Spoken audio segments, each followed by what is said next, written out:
নমস্কার, আমি চিরশ্রী। আমি একটি স্বরচিত কবিতা আপনাদের কাছে পাঠ করে শোনাচ্ছি। কবিতাটির নাম মায়ের চিঠি। মা গো, আমার দু চোখে তো আগুন থাকা উচিত ছিল, জল নয়।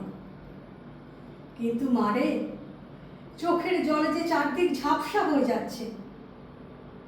তুই বলেছিলিস, মা আমার টাকা চাই না, আমার অনেক বড় ডিগ্রি হবে, আমি যেন অনেক বড় ডাক্তার হয়ে মানুষের সেবা করতে পারি।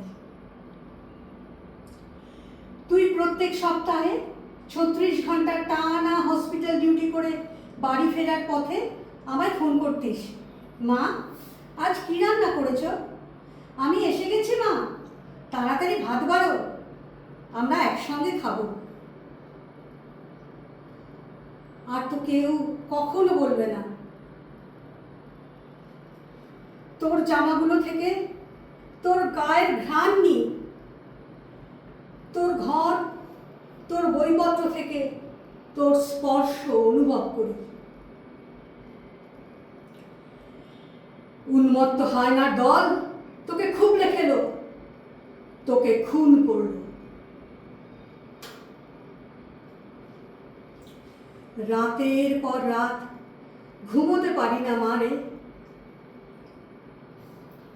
জানিস মা, তোর সব বন্ধুরা, সিনিয়র্স, জুনিয়র্স, কলিগস, সমস্ত মেডিকেল কলেজে সারা রাজ্য জুড়ে, সারা দেশ জুড়ে, সারা বিশ্ব জুড়ে কত প্রতিবাদ, কত আন্দোলন করল। কিন্তু প্রভাবশালী দোষীরা মনে হয় আন্দোলনটা ভেঙে দিচ্ছে।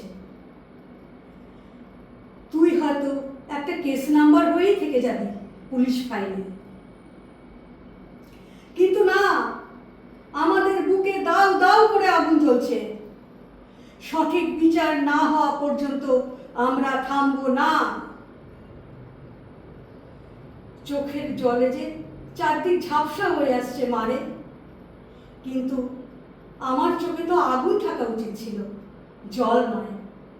ইতি তোর মা। নমস্কার।